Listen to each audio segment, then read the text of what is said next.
अगर आप भी क्लास 10th में हो और हाफ ईयरली में सामाजिक विज्ञान का पेपर देने वाले हो तो देख सकते हैं हाफ ईयरली का सामाजिक विज्ञान का एक वायरल अर्धवार्षिक परीक्षा का पेपर लेकर आ चुका हूं। देख सकते हैं जिसका कोड है एस और पूर्णांक इसका 70 नंबर का है। बिल्कुल वायरल पेपर है, हर स्कूलों में ये पेपर वायरल हो गया है और ये पेपर एकदम 100% गारंटी देकर बोल रहा हूँ कि आपके भी स्कूल में आ ही सकता है। अगर नहीं भी आएगा तो इसमें से 80% क्वेश्चन इसी में से फंस जाएंगे। तो एकदम अच्छे से देखते रहिएगा, पूरा का पूरा सोल्यूशन बताऊंगा, एक भी क्वेश्चन नहीं छोड़ूंगा, पूरा सॉल्व करके बताऊंगा।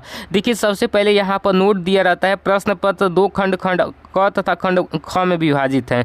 उसके बाद यहाँ पर दिया है खंड क में बहुविकल्पीय प्रश्न तथा खंड ब में वर्णनात्मक प्रश्न दिए गए हैं। अच्छे से इनको पढ़ना है और अच्छे से उत्तर देना है, बिल्कुल घबराइएगा नहीं। अच्छे से इनका उत्तर बताऊंगा, एक एक को लॉजिक के साथ बताऊंगा, याद भी करवा दूंगा, ध्यान रखिएगा। यहाँ पर खंड क में वस्तुनिष्ठ प्रश्न यानी कि ऑब्जेक्टिव क्वेश्चन आते हैं। तो देखिए सबसे पहले कैसे इसका उत्तर देना है। सबसे पहला क्वेश्चन दे रहा है कि हिंद स्वराज पुस्तक के लेखक हैं। अरे भाई आप तो जानते ही हैं हिंद स्वराज पुस्तक के लेखक, मैंने कई बार अपने ऑब्जेक्टिव क्वेश्चन में करा रखा है। हिंद स्वराज पुस्तक के लेखक महात्मा गांधी जी हैं। ऑब्जेक्टिव क्वेश्चन से सारा क्वेश्चन इसमें फंस रहा है, देख लीजिए। उसके बाद राष्ट्रवाद का प्रारंभ किस देश से हुआ था, मैंने अपने PDF वाले में दिखाया ही था कि राष्ट्रवाद का प्रारंभ किस देश से हुआ।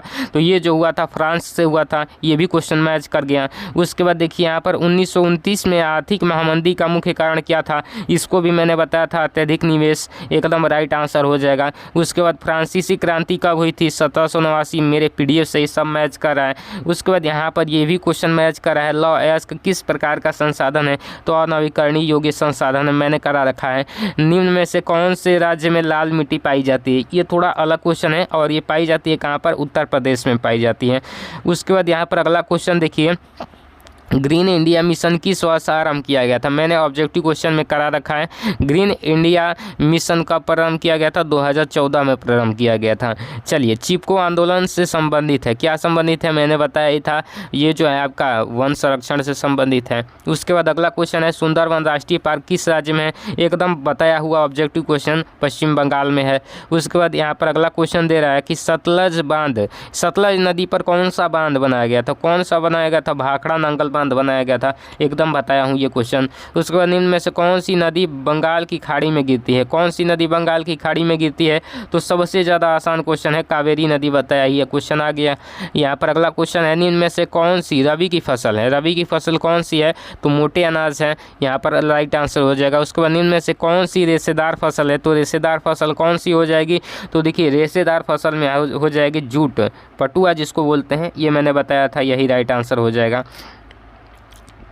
श्रीलंका का राष्ट्र धर्म है, क्या है, तो श्रीलंका में मैंने बताया था बौद्ध धर्म माना जाता है, तो वहीं पर बौद्ध राइट आंसर हो जाएगा। चलिए निम्न में से किसी देश का विभाजन धर्म तथा जाति के आधार पर हुआ था, किस देश का विभाजन हुआ था, तो यूग्रोलविया का हुआ था, किसका, यूग्रोलविया का। देखिए इसको थोड़ा पढ़ने में, यूग्रोलविया, एकदम अच्छे से पढ़ लीजिएगा। यहाँ पर अगला क्वेश्चन है कि लिखित संविधान भारत में कब लागू हुआ था, लिखित संविधान कब लागू हुआ था, बहुत सारे लड़के जानते हैं, छोटे छोटे बच्चे जानते हैं कि 26 जनवरी को हुआ था। 15 अगस्त को हमारा देश आज़ाद हुआ था, 15 अगस्त 1947 को देश आज़ाद हुआ था और संविधान लागू हुआ था 26 जनवरी 1950 को संविधान लागू हुआ था। ठीक, चलिए अगला क्वेश्चन है निम्न में से संघात्मक शासन की विशेषता नहीं है, संघात्मक शासन की विशेषता क्या नहीं है, तो देखिए यहाँ पर ये ऑप्शन राइट हो जाएगा, शक्तियों का वितरण नहीं है, बल्कि शक्तियों का केंद्रीकरण है, शक्तियों का वितरण, यहीं पर राइट आंसर हो जाएगा। चलिए अगला क्वेश्चन है कि निम्न में से पड़ोसी देशों में से किस देश का मानव विकास सूचकांक के लिहाज से स्थिति बेहतर है, तो भाई पड़ोसी देश श्रीलंका की बेहतर है।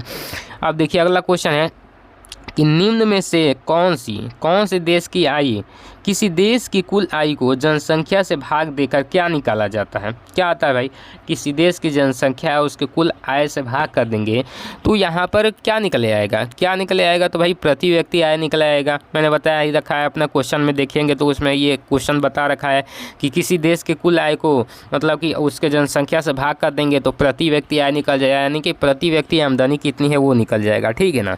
चलिए अगला क्वेश्चन है निम्न में से कौन सा व्यक्ति असंगठित क्षेत्र में अंतर्गत में आता है, असंगठित क्षेत्र के अंतर्गत कौन सा व्यक्ति आता है, तो मजदूर, कृषि आता है। ठीक, चलिए 19वीं शताब्दी के दौरान अंतर्राष्ट्रीय अर्थशास्त्रों द्वारा बताए गए 3 प्रवाहों का उल्लेख कीजिए। ये क्वेश्चन है, अथवा करके भी दिया गया है। सत्याग्रह पर विचार कीजिए, ये भी मैंने बता रखा है। उसके बाद देखिए यहाँ पर अगला क्वेश्चन ये आपका बेरोजगारी से आप क्या समझते हैं, शहरी एवं ग्रामीण क्षेत्रों से उदाहरण देकर, मतलब बहुत आसान तरीके से आप बेरोजगारी के बारे में जानते हैं, ये लिख सकते हैं। उसके बाद इसको आप अच्छे से पढ़ लीजिएगा। उसके बाद देखिए यहाँ पर अगला क्वेश्चन है, लोकतांत्रिक सरकार की चुनौतियों का उल्लेख कीजिए। बहुत सारी चुनौतियाँ हैं, उसको आपको उल्लेख कर देना है आराम से। भारत में विधायिका में महिलाओं प्रतिनिधि की स्थिति बताइए। बहुत कम है, महिलाएं 26% ही जाती हैं। तो इसका मैंने आंसर बता ही रखा है, जाकर देख लीजिएगा। चावल की खेती के लिए उपयुक्त भौगोलिक दशा है, ये बता रखा है, जाकर देख लीजिएगा। सड़क परिवहन के अपेक्षित लाभों की विवेचना कीजिए, एकदम आसानी से आप बनाकर लिख दोगे। उसके बाद जर्मनी का एकीकरण मैंने बता ही रखा है, और असहयोग आंदोलन बता ही रखा है। अच्छे से जाकर PDF से जानते हैं, पूरा का पूरा मैच कर रहा है। यहाँ पर भारत के भूमि उपयोग के रूपों की विवेचना कीजिए, एकदम इंपॉर्टेंट है। उसके बाद सत्ता की साझेदारी लोकतंत्र की आत्मा है, इस पर एकदम सत्ता की साझेदारी से आप क्या समझते हो, वही क्वेश्चन है। अब चलिए यहाँ पर भारत संविधान की विशेषता ये भी बता रखा है। मानव विकास सूचकांक को परिभाषित कीजिए। वस्तु मुद्रा विनिमय समस्या के किस तरह सुलझती है, उदाहरण दीजिए। बहुत आसान क्वेश्चन है ये भी। मानचित्रकारी मैंने बता रखा है, और जल्द ही मानचित्रकारी पर एक ज़बरदस्त बेस्ट वीडियो आएगी, ठीक है ना। अभी देख लीजिए कौन कौन सा मानचित्रकारी आपके एग्जाम में आ सकता है। ये रहे और कुछ ये रहे मानचित्रकारी। इसको डिनोट करने का साइन भी दिया रहता है, जैसे देखिए भारत की राजधानी को ऐसे दर्शाना है, और यहाँ पर देखिए इस प्रकार के चिन्ह से दर्शाया जाता है। इस प्रकार के चिन्ह को जैसा जैसा चिन्ह दिया रहेगा उसी चिन्ह से दर्शाएंगे तभी नंबर मिलेगा। और नाम से दर्शाना होता है, पूरे के पूरे एक को यहाँ पर लिखकर दर्शा देंगे तो 1 नंबर मिलेगा। 10 रहते हैं, 10 नंबर आपका मिल जाएगा। तो मैं जल्द ही मानचित्र का वीडियो लाने वाला हूँ, एकदम घबराइएगा नहीं। वीडियो को लास्ट तक देख लिए तो वीडियो को लाइक कर दीजिएगा, दोस्तों में शेयर कर दीजिएगा, ताकि उनका भी हाफ ईयरली अच्छे से चला जाए। मिलते हैं अगली वीडियो में, तब तक के लिए जय हिंद, वंदे मातरम।